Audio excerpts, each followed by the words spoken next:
Hello everyone and welcome back to my channel. इस video में हम डिस्कस करेंगे चैप्टर नंबर 1 नंबर सिस्टम जो कि क्लास 9 का है।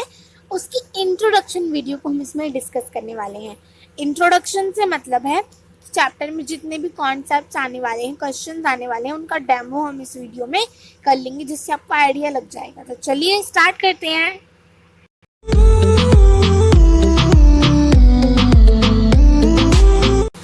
इस वीडियो में हमारे टॉपिक्स होने वाले हैं introduction of number system, decimal expansion, real number और रैशनल नंबर की, and how to rationalise the denominators, यानी कि डिनोमिनेटर को रैशनलाइज कैसे किया जाता है, and laws of power and exponents, इनके बारे में हम इस वीडियो में सीखेंगे। तो चलिए सबसे पहले हम लेते हैं इंट्रोडक्शन ऑफ नंबर सिस्टम। तो यहाँ पर है आपके सामने rational number, whole number, integer and natural number, इन सब के बारे में आप इधर सीखने वाले हो। बल्कि आप सबको तो ये सब पहले से आता ही होगा। तो देखते हैं कि जो रैशनल नेचुरल नंबर होते हैं वो क्या होते हैं, जो 1 से स्टार्ट होते हैं एंड आगे तक चलते हैं, 1 2 3 एंड 4 और एटसेट्रा जितने भी होते हैं। And whole number this start from 0, और ये किससे स्टार्ट होते हैं, 0 से इन्फिनिटली, यानी कि 0 से फिर 1 आएगा, फिर 2 आएगा, यानी कि सिर्फ 1, यहाँ पे सिर्फ इतना डिस्टेंस है कि अगर मैं आपसे 0 पूछूँ तो 0 होल नंबर है, नेचुरल नंबर है, होल नंबर है। और अगर आपसे 1 पूछूँ तो 1 क्या है, नेचुरल नंबर भी है और होल नंबर भी है। ठीक है, अब देखो इंटीजर्स क्या होता है। इंटीजर्स क्या होता है, कोई नंबर होता है जो प्लस का होता है, कोई होता है जो हमारा माइनस का होता है। It includes natural and their inverse, यानी कि जो नेचुरल नंबर है वो इसमें इंक्लूड है और उनके इनवर्स भी इंक्लूड है। यानी इनवर्स का मतलब है माइनस का साइन, यानी कि अगर देख लो इधर लिखा है +5 तो ये इंटीजर है, -5 लिखा है तो ये इंटीजर है। ठीक है, एंड अब देखते हैं last rational number. Rational number होता है जो हमारे P/Q की फॉर्म में लिखा हो, वो क्या होता है, रैशनल नंबर होता है। लाइक 2/9, 7/3, ये सब क्या है, हमारे रैशनल नंबर है। बट जो ये नीचे का डिनोमिनेटर होता है यानी कि Q होता है, ये 0 के इक्वल नहीं होना चाहिए। क्यों नहीं होना चाहिए, देखो अगर हमारे पास 2/0 है तो इसके नीचे 0 का कोई मतलब ही नहीं है। लेकिन अगर 0 ऊपर होगा तो इधर आपका क्या है, तो ये क्या है, आपका रैशनल नंबर है, बट ये आपका रैशनल नंबर नहीं है। अगर यहाँ पे 2 3 भी लिखा है तो ये भी क्या रैशनल नंबर है, क्योंकि आपको पता है कि जब कोई नंबर लिखा होता है तो उसके नीचे 1 होता है। अब इधर 1 है तो ये क्या हो गया, रैशनल नंबर हो गया, P/Q की फॉर्म में हो गया। ठीक है, अब देखो आगे के नंबर्स देखते हैं। तो अब देखिए कि इरैशनल नंबर क्या होता है। अभी हमने रैशनल देखा, अब देखते हैं इरैशनल नंबर।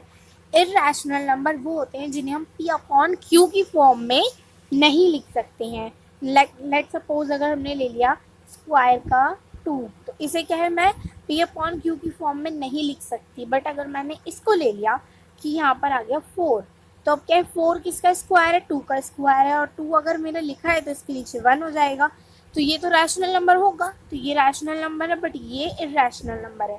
ठीक है, ऐसे रियल नंबर क्या होता है। अब आपने रैशनल नंबर पढ़ा एंड इरैशनल नंबर के बारे में जाना। ठीक है, रैशनल और इरैशनल, तो ये दोनों मिलकर ही क्या बना देते हैं, प्लस होकर ये क्या हो जाता है, रियल नंबर्स हो जाते हैं। ठीक है, rational number and irrational number क्या है, रियल नंबर को बना देती हैं। एंड अब देखिए प्राइम नंबर क्या होता है। प्राइम नंबर क्या होता है, जो सिर्फ 2 फैक्टर होते हैं, एक 1 और दूसरा वो खुद। ठीक है, लेट सपोज आपने ले लिया 2, अब देखो 2 अगर मैंने लिया तो 2 किसके टेबल में आएगा, 1 में आ जाएगा, और वो खुद अपने टेबल में आएगा, उसके बाद वो कहीं पर नजर नहीं आएगा। ऐसे अगर मैंने ले लिया 3, अगर मैंने 3 ले लिया, ठीक है, तो 3 क्या है, एक तो 1 के टेबल में आ जाएगा और अपने खुद के 3 के टेबल में आएगा, उसके बाद वो कहीं नहीं दिखाई देगा। ऐसे ही जो 5 है वो भी क्या है, सिर्फ 1 के टेबल में आएगा और सीधा अपने ही टेबल में दिखाई देगा और कहीं पे वो दिखाई नहीं देगा। तो ऐसे नंबर्स को हम क्या बोलते हैं, प्राइम नंबर्स बोलते हैं। ठीक है, अब देखो आगे। तो अब है कंपोसाइट नंबर, यानी कि अभी आपने प्राइम नंबर देखा क्या होता है, जिसका एक फैक्टर हो और वो उसका खुद ही फैक्टर हो। ठीक है, इसमें है कि उसके बहुत सारे फैक्टर्स हो सकते हैं। जैसे अगर आपने ले लिया 6, तो 6 किसके टेबल में आता है, 1 के टेबल में आता है, 2 के टेबल में आता है, 3 के टेबल में आता है, एंड अपने खुद के 6 के टेबल में आता है। तो ये सब क्या हो गए, 6 के सारे फैक्टर हो गए। तो ये 6 नंबर कौन सा हो गया, कॉम्पोसाइट नंबर हो गया। ठीक है, अब देखिए हमारा सेकंड जो पॉइंट है, तो हमारा सेकंड टॉपिक क्या था, decimal expansion of real numbers. Real number सब आपको पता चल गया कि जो रैशनल नंबर होता है और इरैशनल नंबर होता है, ये दोनों मिलकर क्या बनाते हैं, रियल नंबर को बनाते हैं। तो चलिए अब देखते हैं कि डेसिमल एक्सपेंशन क्या होती है।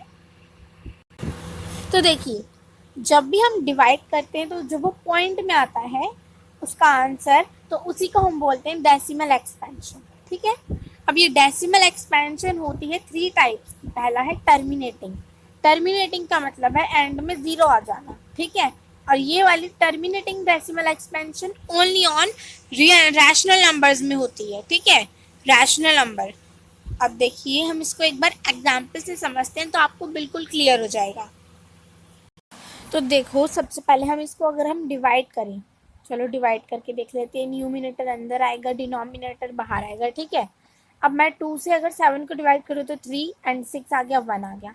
ठीक है, अब अगर 2 पॉइंट लगा दूँ इधर तो इधर 0 लगा सकती हूँ मैं। अब 2 5 जा 10 आ गया इधर। ठीक है, तो यहाँ पर मेरा कट गया, 10 से 10 कट गया, कितना बचा, 0। तो जब एंड में 0 बचे, कुछ भी ना आए, डिवाइड पूरा पूरा ख़त्म हो जाए, तो वो क्या होगा, टर्मिनेटिंग होगा।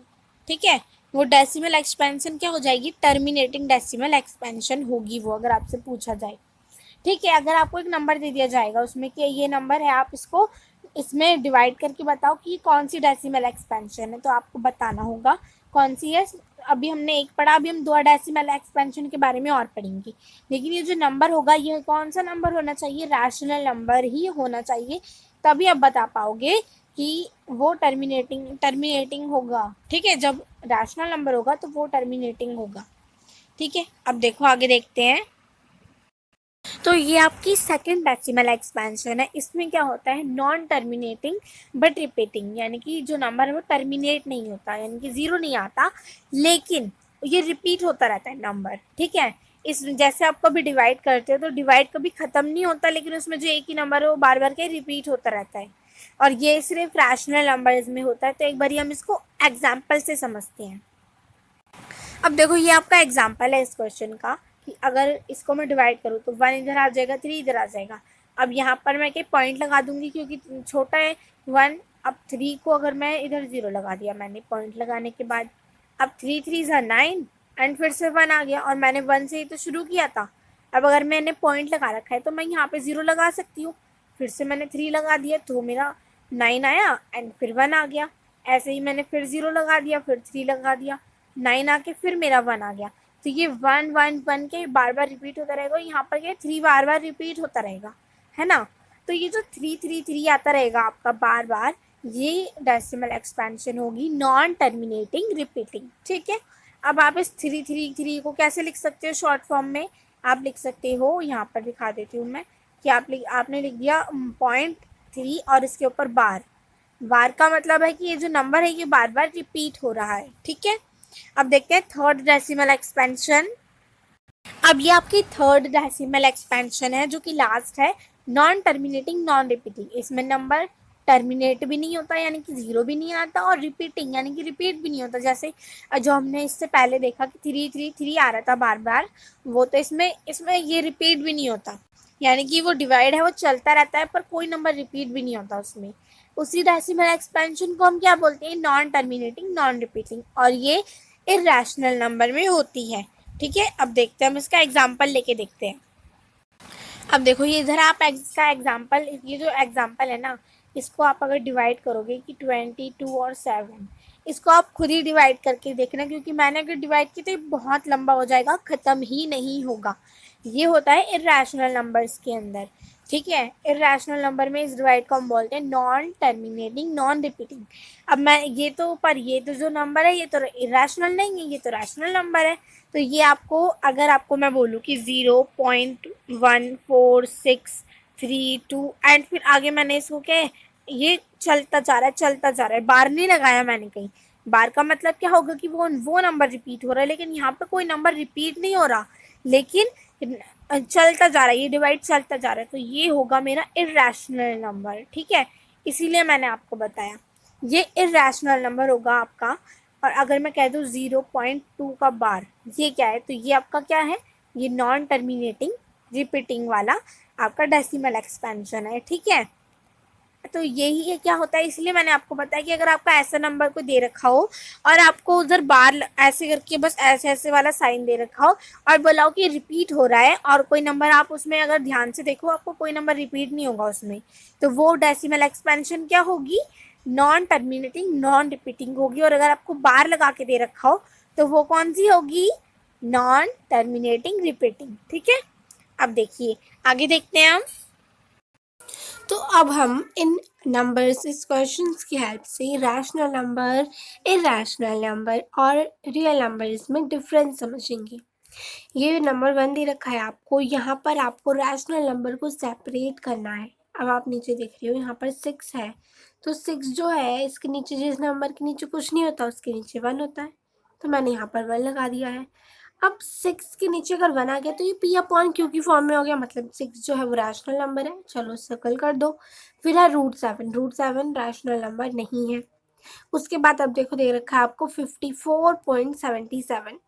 अब यहाँ पर आप देख रहे हो यहाँ पर कोई बार नहीं है एंड में, है ना, कोई बार नहीं लगा है, कोई डॉट डॉट नहीं लगी, मतलब ये नंबर रिपीट नहीं हो रहा है। ये जो नंबर है ये डिवाइड करने पर कंप्लीट हो चुका है, खत्म हो चुका है। और जो पूरी तरह से खत्म हो जाए वो कौन सा होता है, टर्मिनेटिंग होता है, जिसमें डिवाइड करने के बाद पीछे कुछ भी नहीं बचता, वो टर्मिनेटिंग डेसिमल एक्सपेंशन होती है ना। अब मैंने आपको बताया था कि टर्मिनेटिंग जो होगी वो क्या होगी, हमेशा रैशनल नंबर होगी, तो ये हमारा रैशनल नंबर हो गया, ठीक है। अब ये वाला नंबर देखो, इसमें देखो कोई नंबर रिपीट नहीं हो रहा है ना, ये सेकंड नंबर में कोई नंबर रिपीट नहीं हो रहा, बट फिर भी चलता जा रहा है, डिवाइड चलता जा रहा है, मतलब ये डिवाइड कभी खत्म नहीं होगा, चलता जाएगा और कोई नंबर इसमें रिपीट नहीं होगा, तो ये होगा इरेशनल नंबर, ये रैशनल नंबर नहीं है। जो लास्ट ये हो गया नॉन टर्मिनेटिंग नॉन रिपीटिंग हो गया है ये, है ना। और नॉन टर्मिनेटिंग नॉन रिपीटिंग जो होगा वो इरेशनल नंबर होगा। अब यहाँ पर अगर कोई नंबर रिपीट नहीं हो रहा है सो ये इरेशनल है, ये रैशनल नंबर नहीं है। चलो आगे देखते हैं, यहाँ पर भी आप देख रहे हो 4003.676767। अब इधर भी कोई नंबर रिपीट नहीं हो रहा है, पूरा डिवाइड कंप्लीट हो चुका है, तो ये क्या होगा, हमारा रैशनल नंबर होगा। हाँ चलो आगे, आगे वाले नंबर में क्या है, आगे भी कोई नंबर रिपीट नहीं हो रहा है, पर फिर भी जो हमारा डिवाइड है वो चलता ही जा रहा है, चलता ही जा रहा है ना। तो ये जो नंबर है ये चलता जा रहा है, कोई डिवाइड रिपीट नहीं हो रहा है कोई नंबर, तो ये हमारा हो जाएगा इरेशनल नंबर। ये इरेशनल नंबर है, ये रैशनल नहीं है। ऐसे ये 0 वाला भी, ये भी रैशनल नंबर नहीं है, ये भी इरेशनल है, क्योंकि इसमें भी कोई नंबर रिपीट नहीं हो रहा है। अब √2, √2 क्या है, रूट वाले ज़्यादातर नंबर वैसे इरेशनल होते हैं, ज़्यादातर सारे नंबर इरेशनल नहीं होते हैं। अब ये जो √2 है ये इरेशनल है, ये रैशनल नंबर नहीं है। अब 8.39, अब ये जो है ये डिवाइड पूरा कंप्लीट हो चुका है ना। तो यहाँ पर ये जो है ये अगर डिवाइड कंप्लीट है तो ये टर्मिनेटिंग हो गया, और टर्मिनेटिंग का मतलब है ये रैशनल नंबर है। चलिए 90 ये तो ऑफकोर्स रैशनल नंबर ही है। और ये जो √5 है, √5 क्या है, ये रैशनल नंबर नहीं है। फिर 82 भी रैशनल नंबर है। √15 ये रैशनल नंबर नहीं है, ठीक है। चलिए अब हम देखते हैं इरेशनल नंबर के बारे में। तो इसमें से ना अब हमको इरेशनल नंबर्स को सेपरेट करना है। अब आप देखो 72 तो रैशनल है, तो वो इरेशनल हो ही नहीं सकता। उसके बाद √11 जो है ये एक इरेशनल नंबर है, तो आप इसे सर्कल कर दो। उसके बाद 54.77 ये क्या है, हमारा रैशनल नंबर है। हमने भी ऊपर देखा अगर कोई नंबर रिपीट नहीं हो रहा है तो वो कौन सा नंबर होगा, टर्मिनेटिंग होगा, डेसिमल टर्मिनेटिंग उसकी जो होगी डेसिमल एक्सपेंशन होगी। अब जो टर्मिनेटिंग होगा वो तो कभी इरेशनल नंबर नहीं होगा, वो हमेशा रैशनल नंबर होगा। उसके बाद ये जो नंबर है ये हमारा इरेशनल नंबर है, क्योंकि इसमें कोई नंबर रिपीट नहीं हो रहा है पर डिवाइड चलता जा रहा है, तो ये हमारा नॉन टर्मिनेटिंग नॉन रिपीटिंग वाला डेसिमल एक्सपेंशन है, और ये वाली डेसिमल एक्सपेंशन इरेशनल नंबर होती है ना। चलो अब ये वाला भी आपको पता है, ये तो नंबर इसमें रिपीट हो रहा है, 6767 इसमें तो रिपीट हो रहा है ना। यहाँ बार बार आप देख रहे हो 6767, मतलब ये कौन सी हो गई, नॉन टर्मिनेटिंग बट रिपीटिंग, है ना। और नॉन टर्मिनेटिंग रिपीटिंग वाली क्या होती है, रैशनल नंबर होती है, तो ये भी आप काट दोगे, ये इरैशनल नंबर नहीं है। अब ये आप देख रहे हो यहाँ पर कोई नंबर रिपीट नहीं हो रहा, ना, लेकिन फिर भी क्या, ये डिवाइड चलता जा रहा है, तो ये हमारा होगा नॉन टर्मिनेटिंग नॉन रिपीटिंग, और ये अगर हो गया तो इरैशनल ही है। अब ये वाला नंबर देखो, यहाँ पर भी आप देख रहे हो 562018672507, कोई नंबर रिपीट नहीं हुआ, बट फिर भी क्या है, ये चलता जा रहा है डिवाइड, तो ये हमारा क्या हो गया, इरैशनल नंबर हो गया। √2 ये हमारा इरैशनल है। अब ये डिवाइड जो है 8.39, ये तो कंप्लीट हो गया, तो ये तो टर्मिनेटिंग होगा। टर्मिनेटिंग जो होता है वो हमेशा रैशनल नंबर होता है, इरैशनल नंबर नहीं होता। फिर 90, ये भी आपको पता है रैशनल नंबर है। अब हो गया √5, ये भी हमारा रैशनल नंबर नहीं है। और ये हमारा हो गया है इरैशनल नंबर वाले जितने भी नंबर थे, हमने सबको सर्कल कर दिया। √3 भी क्या है, इरैशनल नंबर ही है। चलो अब रियल नंबर देखते हैं। हमने रियल नंबर के बारे में क्या पढ़ा था कि जितने भी रैशनल नंबर और इरैशनल नंबर जो होते हैं वो रियल नंबर होते हैं। अब इधर तो आपको सारे रैशनल और इरैशनल ही दे रखे हैं, तो ये सब क्या हो गए, हमारे रियल नंबर्स हो गए। तो all are this real numbers. ठीक है, आई होप आपको ये रैशनल, इरैशनल और रियल नंबर्स क्लियर है। अब हम चलते हैं अपने नेक्स्ट टॉपिक की ओर, जो कि है रैशनलाइजेशन। तो रैशनलाइजेशन होता क्या है, आप ये नंबर देख रहे हैं √3, ये क्या है, एक इरैशनल नंबर है, और जब भी इरैशनल नंबर डिनोमिनेटर में हो तो हम उसे हटा देते हैं, और उस प्रोसेस को हम क्या बोलते हैं, रैशनलाइजेशन। यस, आई रिपीट कि अगर कोई नंबर डिनोमिनेटर में है और वो इरैशनल है तो हम उसे रिमूव करते हैं, और जो हम उसको रिमूव करते हैं उस पूरे प्रोसेस को हम बोलते हैं रैशनलाइजेशन। ठीक है, चलिए अब हम एक दो क्वेश्चंस को सॉल्व करते हैं। यहाँ पे आप क्वेश्चन देख रहे हो, आपको सबसे पहले इस टाइप का दे रखा होगा 1/√3। अब ये जो √3 है वो आपको इसे हटाना है, तो क्या करोगे आप, 1/√3 को मल्टीप्लाई कर दोगे √3 और √3 से, आप यहाँ पे लिख लोगे। ठीक है, √3 और √3 से जब आप मल्टीप्लाई करोगे तो क्या आएगा, अगर आप 1 को मल्टीप्लाई करते हो √3 से तो आपका क्या आ जाएगा, √3 ही आएगा। बट अगर आप √3 को और √3 को जब आप मल्टीप्लाई करोगे तो रूट से रूट कट जाएगा और कितना आएगा, 3। ठीक है, चलिए तो इसका आंसर कितना हो जाएगा, √3/3 इसका आंसर हो जाएगा। ठीक है, अब सेकंड देखते हैं। सेकंड में दे रखा है हमको, इसमें अब 2 नंबर दे रखे हैं आपको यहाँ पर, है ना, तो आपको सिंपल है, बस आपको √2 से मल्टीप्लाई करना है। इधर भी √2 लिख देना और इधर भी √2 लिख देना। अब √2 को √2 से मल्टीप्लाई करोगे तो इसको मल्टीप्लाई कैसे करोगे, यहाँ तो था कि आपने 1 से मल्टीप्लाई किया था, सो आपने डायरेक्ट √3 लिख दिया था, है ना, बट यहाँ पर आपको 2 दे रखा है, तो क्या करना है, सिर्फ 2 लिखना है और √2 लिख देना है। ये हो गया आपका ऊपर का मल्टीप्लाई। अब नीचे डिनोमिनेटर में क्या करना है, डिनोमिनेटर में आप रूट से रूट काट दोगे, है ना, तो क्या बचेगा, 3 × 2, और जब आप 3 को 2 से मल्टीप्लाई करोगे तो कितना आएगा, 6, तो यहाँ पर आ गया 6। तो ये आपका आंसर हो गया सेकंड वाले का। क्लियर है, चलिए नेक्स्ट देखते हैं। अब ये आपको दिखने में बड़ा लग रहा होगा बट ये ईजी है। अब आपको ये क्वेश्चन दे रखा है, ठीक है, यहाँ पर देखो 2 नंबर दे रखे हैं, √3 माइनस √5, ये आपको रिमूव करना है, तो कैसे करोगे, √3 और माइनस √5, ये जो नीचे नंबर है इसको आप मल्टीप्लाई कर दोगे।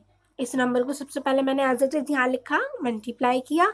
अब आप बोलोगे कि यहाँ पर तो प्लस का साइन है, यहाँ पर तो माइनस का है, और यहाँ पर प्लस का क्यों है, क्योंकि जब भी हम मल्टीप्लाई करेंगे डिनोमिनेटर को जब हम ऊपर लेकर आएंगे तो हम यहाँ पर इसका साइन चेंज कर देंगे, जो कि क्या हो गया, अब ये प्लस हो गया।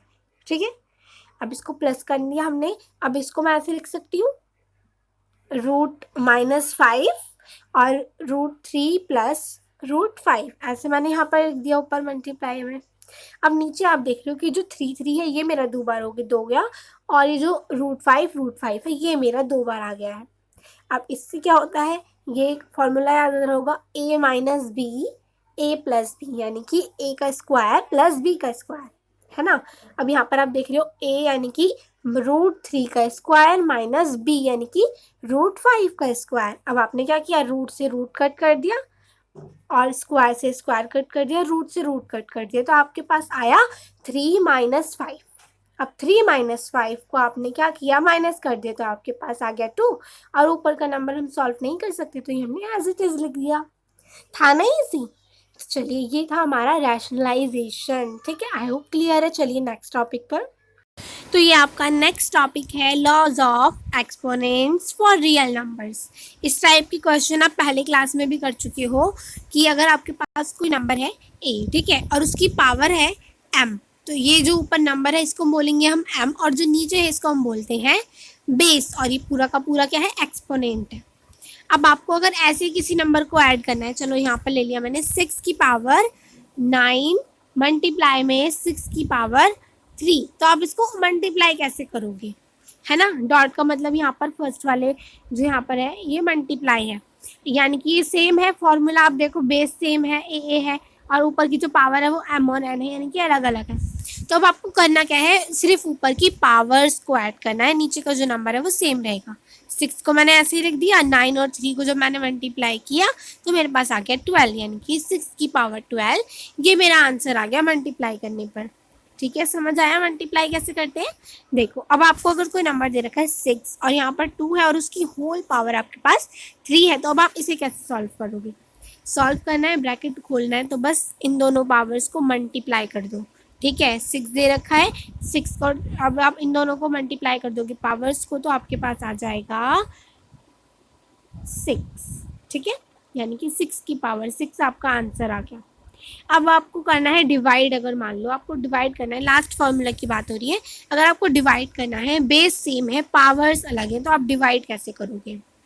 डिवाइड के लिए आप यहाँ ले लो, आपके पास 7 है और आपके पास 9 है, ठीक है, 9 की पावर 7 की पावर 9 है, डिवाइड में आपके पास 7 की पावर 8 है, तो आप क्या करोगे, 7 को ऐसे लिख दोगे और ऊपर की जो पावर्स है बस इनको माइनस कर दोगे। 9 में से 8 गया, बचा 1, तो 7 की पावर 1, ये आपका आंसर आ गया डिवाइड करने पर। ठीक है, चलो अब आपका ये लास्ट है। अगर आपके पास बेस जो है ना वो अलग है और ऊपर की पावर्स सेम है, सो आप क्या करोगे, 6 मान लो मल्टीप्लाई में 3 मान लिया, ठीक है, और इनकी जो पावर्स है वो सेम है, यानी कि 2 और 2, तो आप क्या करोगे, इन दोनों नंबर्स को सबसे पहले मल्टीप्लाई कर दोगे। ठीक है, अब आप यहाँ पर आ जाएगा 18 और ऊपर की जो पावर है इन दोनों का आप सेम है, तो यहाँ पर आप 2 लिख दो, यानी कि 18 की पावर 2 हमारा आंसर आ गया। ठीक है, हमने क्या किया, इसमें बेस अलग अलग था तो बेस को मल्टीप्लाई करके लिख दिया 18, और ऊपर की पावर सेम थी तो हमने पावर लिख दी। ठीक है, चलो अब आपको इन क्वेश्चंस को सॉल्व करना है, इसी टाइप के हैं, बिल्कुल ईजी है। 17 डॉट मतलब मल्टीप्लाई 17 की पावर 5, 17 की पावर 2 है। अब देखो ये जो पावर है इन दोनों को आपको यहाँ पर देख रहे हैं बेस सेम है, आप देख रहे हो ना, इधर बेस सेम है पावर्स अलग है, तो पावर्स को हम ऐड कर देंगे मल्टीप्लाई करने के लिए, कर दिया ऐड, 17 की पावर 7 आ गई। यहाँ पर आपको क्या करना है, ब्रैकेट ओपन करना है। ब्रैकेट ओपन करने के लिए क्या करोगे, आप इन दोनों को मल्टीप्लाई कर दोगे, जो उसकी पावर है 5 की पावर 2 है और उसकी होल पावर 7 है, तो आप 2 और 7 को मल्टीप्लाई कर दो, 14 और 5, तो ऐसे ही रहने वाला है। ठीक है, चलो अब आपके पास ये थर्ड क्वेश्चन है, इसमें क्या करना है, आपको डिवाइड करना है, बेस सेम है पावर्स अलग है, तो डिवाइड करने के लिए क्या करोगे, 23 की पावर 10 ले ली, डिवाइड में 23 की पावर 7 है। अब क्या करना है, 23 को ऐसे ही लिख देना है और ऊपर की जो पावर्स हैं इनको आपको माइनस कर देना है। 10 में से 7 गया तो कितना बचा, 3 बचा। ठीक है, चलो नेक्स्ट देख रहे हो आप, यहाँ पर आपको क्या दे रखा है, बेस जो है वो अलग है और पावर्स सेम है, तो आप क्या करोगे, मल्टीप्लाई करना है आपको इसमें। तो आपके पास अगर बेस सेम है तो सेम बेस को आप मल्टीप्लाई कर दो, बेस को 7 को 9 से मल्टीप्लाई करा, 963, और ऊपर की जो पावर है उनको हमने सेम लिख दिया तो 3 आ गया, यानी कि 63 की पावर 3 आ गया हमारे पास। ठीक है, अब आपको अगर इस टाइप से क्वेश्चन दे रखे हो, यहाँ पर आप 5 क्वेश्चन देख रहे हो, इनको अब हम सॉल्व करते हैं। चलो सेम फॉर्मूला लगेगा, बस आपको दिखने में थोड़ा हार्ड लग रहा है। अब आपको यहाँ पर मल्टीप्लाई करना है। ठीक है, आपको क्या कौन सा फॉर्मूला है, ये ए की पावर एम है, एक ए की पावर एन है, यानी कि बेस सेम है और पावर्स अलग है, तो आप क्या करोगे, बेस सेम है तो बेस लिख दो और इनको ऐड करना है आपको, इन दोनों पावर्स को, तभी तो मल्टीप्लाई हो पाएगा। तो 2 की पावर 3 ऐड करो 1/3। ठीक है, इनको ऐड कर दिया तो ये जो सेम है ये तो 3, और यहाँ पर आ गया मेरे पास 3, 3 से 3 कट किया 1 आ गया, यानी कि 2 की पावर 1 आ गई मेरे पास। ठीक है, चलो नेक्स्ट दे रखा है आपको 3 1/5 की होल पावर 4 है। अब आप क्या करोगे, इन दोनों को मल्टीप्लाई कर दो, बस 3 की पावर 1/5 मल्टीप्लाई में 4 मल्टीप्लाई कर दो, जिसके नीचे कुछ नहीं होता उसके नीचे 1 होता है। अगर आपने इसको मल्टीप्लाई किया तो कितना आया आपके पास, 3 की पावर 4/5 आ गया और यही आपका आंसर हो गया। ठीक है, चलो नेक्स्ट देखो, इसमें आपको करना है डिवाइड। सेम फॉर्मूला है, बस आपको डिवाइड करना है इसमें। अब 7 ले लिया मैंने, बेस सेम है तो 7 की अप 7 है और उसका बेस सेम है तो इसको माइनस करना है। बेस सेम है, पावर्स अलग है तो माइनस करूँगी ना। अब 7 ले लिया और 1/5 ले लिया, माइनस में 1/3 ले लिया।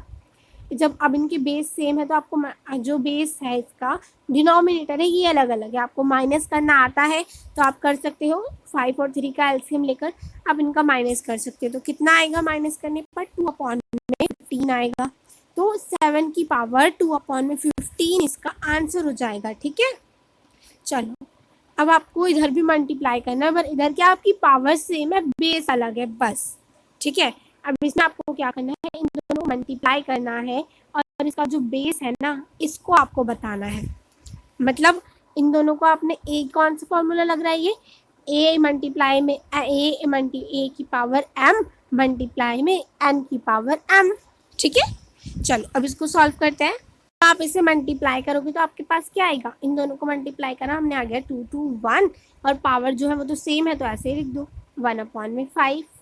तो ये आपका आंसर आ गया। ठीक है, चलो अब आपके कुछ क्वेश्चंस हैं। आई होप अगर आपने इसको वीडियो को पूरा देखा और अच्छे से समझा है तो आप इन क्वेश्चंस को कर सकते हो। पहला है 64 अपॉन में पावर है उसकी 1/2, ये आपको सॉल्व करना है। इसमें आपको सिर्फ क्या करना है, इसको और इसको आपको ऐड करना है। ठीक है, 6 की पावर 3/2 मल्टीप्लाई कर देना इधर। ठीक है, इधर भी मल्टीप्लाई करना है। ठीक है, तो चलिए ये आपको आंसर्स को हमें करना है कमेंट। अगर वीडियो पसंद आई तो प्लीज़ लाइक करें, चैनल को सब्सक्राइब करें एंड ऐसी वीडियोस के लिए हमें कमेंट करके ज़रूर बताएं। Thank you for watching.